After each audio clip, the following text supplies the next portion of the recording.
and welcome. My name is Susan Bradsky. I'm the Executive Director of the Lawrence History Center.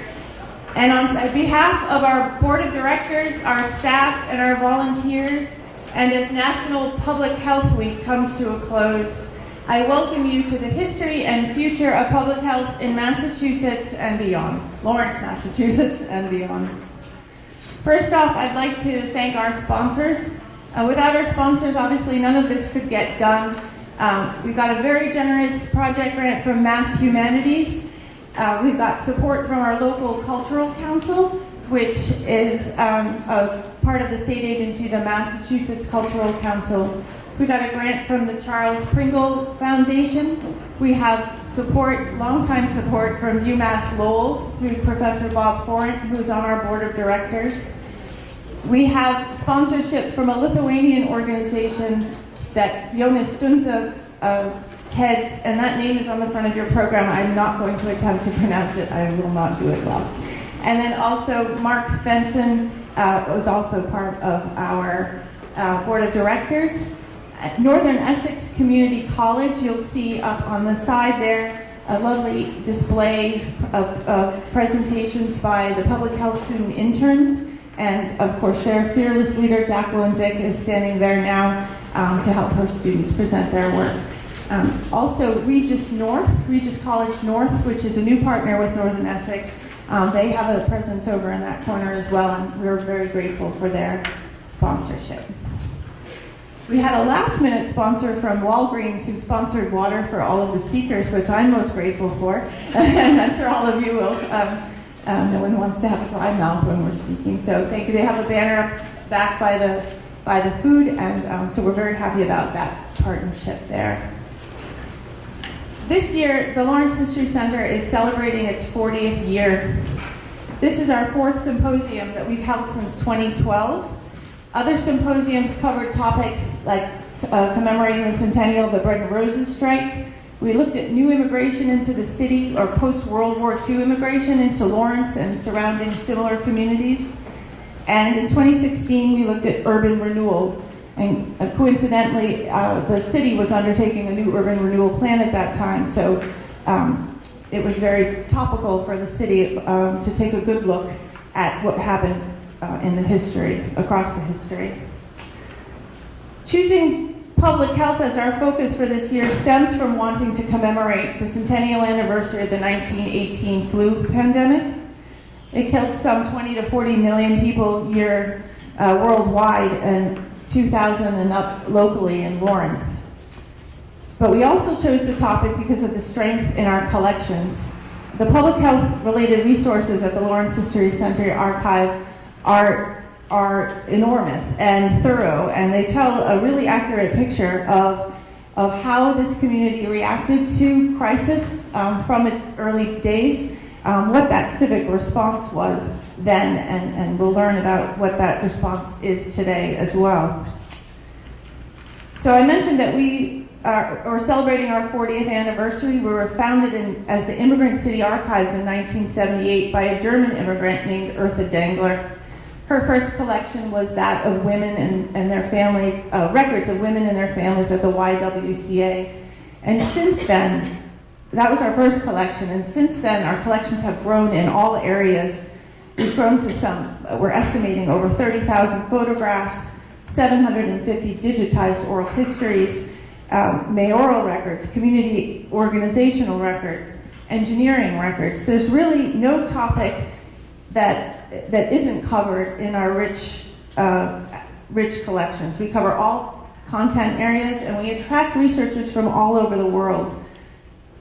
Last summer, we had a gentleman from Japan come to do research on the Bread and Roses strike. And just this past week, we had a crew come from the CNN show Matter of Fact with Soledad O'Brien.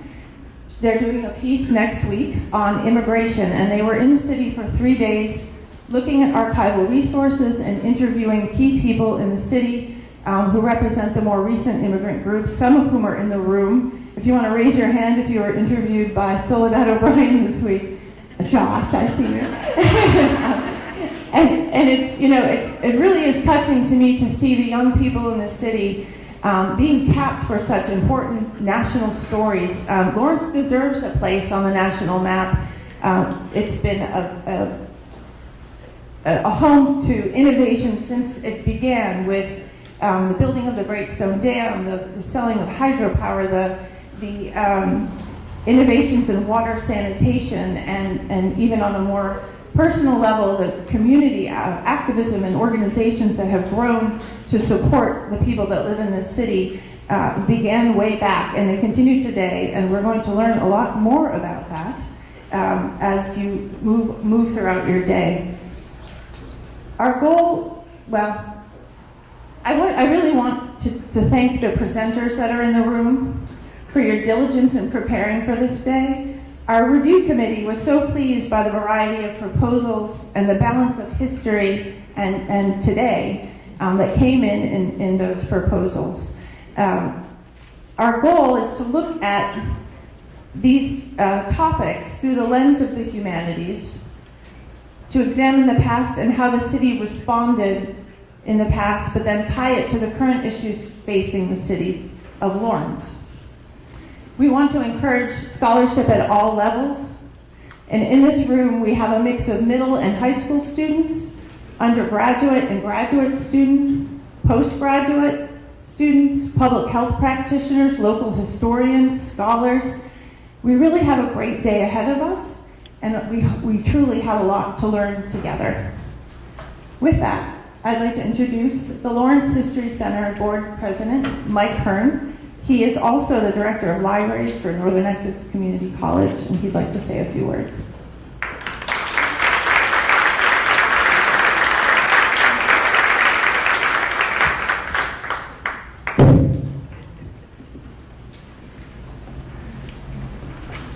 Thank you, Susan. On behalf of the Board of Directors for the Lawrence History Center, I want to welcome all of you to this exciting day. There is an unimaginable amount of time and planning that has gone into this event, and none of it would have happened without the tireless work of Susan, Bob Foran, and many other people who are responsible for putting all this together for you.